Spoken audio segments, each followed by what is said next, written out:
अस्सलामुअलैकुम वरहमतुल्लाहि वबरकातुहू। यूट्यूब के channel guide to learning English में आपका खैर मकदम है। मैं हूं मोहम्मद शहाबुद्दीन एक शानदार वीडियो के साथ। दोस्तों, ये फ्राइडे क्यूएनए का तीसरा हफ्ता है। जैसा कि आप सभी हजरात को मालूम है कि हर बुध को एक इश्तिहार लगाया जाता है और उसमें सवाल जवाब के नाम से यानी फ्राइडे क्यूएनए के नाम से, जिसमें आप अपने सवालात रखते हैं इंग्लिश के ताल्लुक़ से और चैनल के ताल्लुक़ से, और जुमा को उन तमाम सवालात के जवाबात वीडियो की शक्ल में आपको दिए जाते हैं। तो ये तीसरा हफ्ता है और ये वीडियो बहुत ही मुफीद होती है, मुख्तलिफ़ मालूमात पर मुश्तमिल होती है। अगर आप भी अपने सवालात रखना चाहते हैं तो बुध का इंतज़ार कीजिए और कम्युनिटी के ऑप्शन में जाकर आप बुध रात 9 बजे देखें और अपने सवालात रखें। आपके भी सवालात के जवाबात दिए जाएंगे। तो वीडियो बहुत ही मुफीद और इंटरेस्टिंग है, इसलिए कि इसमें मुख्तलिफ़ मालूमात होते हैं और उनके जवाबात होते हैं। तो चलिए आज की वीडियो शुरू करते हैं। तो दोस्तों, कई हजरात ने सवालात किए हैं, अब इंग्लिश के ताल्लुक़ से अपने सवालात रखे हैं। मैं एक एक करके उनके नाम के साथ उनके जवाबात देने की कोशिश करूँगा। तो पहला सवाल है नूर नेटवर्क की जानिब से। उन्होंने पूछा है कि अंग्रेज़ी में TH का तलफ़ुज़ कहीं पर द है, कहीं पर दिस और कहीं पर था है, जैसे थिंग। तो इन दोनों के तलफ़ुज़ में हमें फ़र्क कैसे पता चलेगा, कहाँ पर दा होगा और कहाँ पर था होगा। तो देखिए, इस सिलसिले में मैंने कोई रूल और कोई कायदा तो नहीं देखा, अलबत्ता तजर्बा और अंदाज़ा ये है। आगे भी मैं जो वीडियोस बना रहा हूँ वो इंग्लिश रीडिंग के ताल्लुक़ से, उसमें मैं वजाहत करूँगा, मिसालों से समझाऊँगा। इतना याद रखें कि आम तौर पर था और दा यानी TH का जो तलफ़ुज़ दा और था होता है, तो कहाँ कहाँ पर होता है उसमें फ़र्क ये समझ सकते हैं कि जितने भी प्रोनाउन होते हैं यानी ज़मीरें होती हैं, एडवर्ब और इसी तरह कंजक्शन, उनमें जो TH आता है उनको हमेशा दा पढ़ते हैं। जैसे दिस और that, this, those, there, then और दैट। तो इस तरह देयर फोर, देयर आफ्टर, इस तरह के जितने भी प्रोनाउन, एडवर्ब और कंजक्शन हैं उन सब में TH का तलफ़ुज़ दा होता है। इसी तरह जितने भी वर्ब होते हैं उनमें जो शुरू में जो TH आता है आम तौर पर उसे था पढ़ते हैं। था की आवाज़, यानी थिंक, थैंक यू, थॉट। तो इस तरह के होते हैं। इस तरह जितने भी नॉन और सिफत यानी एडजेक्टिव होते हैं उनके आखिर में जब TH आता है तो उन्हें भी था पढ़ते हैं, जैसे बाथ। इस तरह के बहुत सारे तलफ़ुज़ होते हैं। और आमतौर पर बीच में जो TH आता है यानी लफ्ज़ के बीच में, उसे भी आम तौर पर दा पढ़ते हैं, जैसे फादर, ब्रदर और भी बहुत सारे हैं जो बीच में आते हैं, रादर। तो इस तरह उसका तलफ़ुज़ दा होता है। तो ये अंदाज़ा और तजर्बा है, कायदा कोई ख़ास इसका नहीं है। दूसरा सवाल है मुस्तफ़ा नंदोलिया की जानिब से।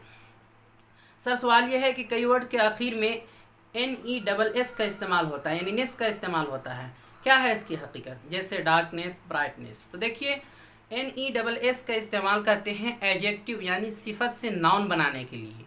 जैसे डार्क जो है वो पहले एडजेक्टिव था, सिफत था, उसको नाउन बनाना था तो उसके आखिर में NESS बढ़ा दिए तो हो गया डार्क से डार्कनेस। जैसे कूल, कूल के माना होता है ठंडा, ठंडा। अब अगर ये एक सिफत है ठंडा, इसके आखिर में अगर NESS बढ़ा देंगे तो कूलनेस हो जाएगा यानी ठंडक अब हो जाएगा, बुरूदत। तो वही एडजेक्टिव से यानी सिफत से नॉन यानी इसम बनाने के लिए इसका इस्तेमाल करते हैं। अगला सवाल है परवेज़ शादाब की जानिब से। उन्होंने पूछा, सर बल्ब को इंग्लिश में क्या कहते हैं और रज़ाई को इंग्लिश में क्या कहते हैं और रेहल को इंग्लिश में क्या कहते हैं, जिस पर कुरान को रखकर पढ़ते हैं? जी, बहुत अच्छा सवाल है। बल्ब को इंग्लिश में बल्ब ही कहते हैं, चूँकि ये इंग्लिश वर्ड है, लाइट बल्ब कह सकते हैं आप, लाइट बल्ब। इस तरह रज़ाई को इंग्लिश में क्विल्ट कहते हैं, क्विल्ट, QUILT, क्विल्ट, जिसे ओढ़ते हैं, लिहाफ। और रेहल, रेहल को आप इंग्लिश में रेहल ही कह सकते हैं, कोई मसला नहीं। अलबत्ता इसके लिए आम तौर पर जो है वो बुक रेस्ट का लफ्ज़ इस्तेमाल होता है, बुक रेस्ट, या फिर कुरान स्टैंड कह सकते हैं। बुक रेस्ट या कुरान स्टैंड, इसका इस्तेमाल करते हैं। आप जब गूगल में सर्च करेंगे बुक रेस्ट तो जो रेहल है वो आ जाएगा, या फिर कुरान स्टैंड सर्च करेंगे तो वो भी आ जाएगा। तो ये दो इस्तेमाल कर सकते हैं, मुनासिब है कि रेहल ही इस्तेमाल करें। अगला सवाल है रेहान सलमानी की जानिब से। अस्सलाम वालेकुम सर, सी को कहाँ पे का पढ़ा जाता है, सी को का कहाँ कहाँ पे पढ़ा जाता है, यानी सी का तलफ़ुज़ सा भी होता है, का भी होता है, तो का कहाँ पर पढ़ते हैं। तो देखिए इसका आसान सा कायदा याद रखिए कि जहाँ भी सी के बाद ए यू ओ या के आर टी, ए यू ओ या के आर टी, इन लेटर्स में से कोई भी एक आए सी के बाद, तो वहाँ पर सी का तलफ़ुज़ का होगा। जैसे कैट, तो कैट में देखिए सी के बाद ए है। इस तरह कट, देखिए सी के बाद यू है। इस तरह कोट और इस तरह कस्टम, तो बहुत सारे अल्फाज आपको मिल जाएंगे जिसमें सी के बाद अगर ए यू ओ या फिर के आर टी में से कोई एक लेटर हो तो उसको का पढ़ेंगे, बाकी जगह सा पढ़ेंगे। अगला सवाल है परवेज शादाबी की जानिब से कि सर ऐसी कोई किताब बता दीजिए जिसके अंदर पूरी ग्रामर हो। तो देखिए ऐसी कोई किताब जिसमें मुकम्मल ग्रामर हो ये तो मुश्किल है, अलबत्ता तकरीबन जिसमें ग्रामर मिल जाएंगे करीब करीब मुकम्मल के करीब। वो उर्दू में आपको अंग्रेज़ी ग्रामर काफ़ी मुफीद है और काफ़ी उसमें बहुत हद तक जो है मुकम्मल ग्रामर समझ लीजिए है उसमें। और इंग्लिश में मशहूर है high school English grammar and composition, ये मशहूर है, वो आप ले सकते हैं। उसमें भी बहुत हद तक ग्रामर आ गया है, तो उसका इस्तेमाल कर सकते हैं, उसे पढ़ सकते हैं। अगला सवाल है अनस ऑफिशियल की जानिब से, सर इंग्लिश लैंग्वेज पढ़ाने के बारे में रहनुमाई फरमाएं। तो दोस्तों मैं आपसे ये पूछना चाहूँगा कि ये आप कैसे इंग्लिश के ताल्लुक़ से रहनुमाई से क्या मुराद है, यानी किस तरह की रहनुमाई। ये चैनल तो रहनुमाई के लिए ही बनाई गई है, इसका नाम ही है गाइड टू लर्निंग इंग्लिश, यानी इंग्लिश सीखने की रहनुमाई, इंग्लिश कैसे सीखना है। तो मुकम्मल चैनल में जितनी वीडियोज़ हैं वो सब इंग्लिश सिखाने के ताल्लुक़ से ही है। आपको किस तरह की रहनुमाई चाहिए आप प्लेलिस्ट में जाइए, वहाँ सिलसिलावार आपको असबाक मिल जाएंगे और जो भी कैटेगरीज़ है आपको जो पढ़ना है वो सब आपको प्लेलिस्ट में मिल जाएंगे। अगला सवाल है इस्लामिक नॉलेज की जानिब से, अस्सलाम वालेकुम, this is Hafizur Rahman from Assam. Question number 1, यानी पहला सवाल है कि बी वर्ब कितने हैं और क्या हैं। क्वेश्चन नंबर 2, ऐसी कोई किताब का नाम बता दीजिए जिससे इंग्लिश भी इम्प्रूव हो और इस्लामिक मालूमात भी हासिल हो। तो इनके दो सवाल हैं। पहला सवाल ये है कि बी के कितने फॉर्म्स हैं।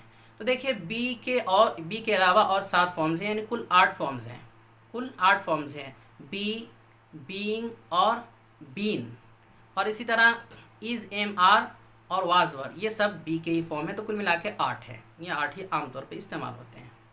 दूसरा सवाल था कि ऐसी कोई किताब बता दीजिए जिससे इंग्लिश भी इम्प्रूव हो और इस्लामी मालूमात भी हो। तो ऐसी इंग्लिश में आप अगर किताब तलाश करें तो PDF में तो थोड़ा मुश्किल है, अलबत्ता आप उसको मंगवा सकते हैं डाक के ज़रिए, ऑनलाइन ख़रीद भी सकते हैं। ये स्टडीज़ इन इस्लाम, ये एक बहुत अच्छी किताब है, इसके कई हिस्से तकरीबन 7-8 हिस्से हैं, वो आप पढ़ सकते हैं। उसमें इंग्लिश भी इम्प्रूव होता है उससे और इस्लामी मालूमात भी बहुत अच्छे हैं उसमें। स्टडीज़ इन इस्लाम और भी इस्लामिक स्टडीज़ के नाम से आप सर्च कर सकते हैं, गूगल में किताबें मिल जाएंगी, उसको पढ़िए, आपको दोनों चीज़ें आपकी हासिल हो जाएंगी।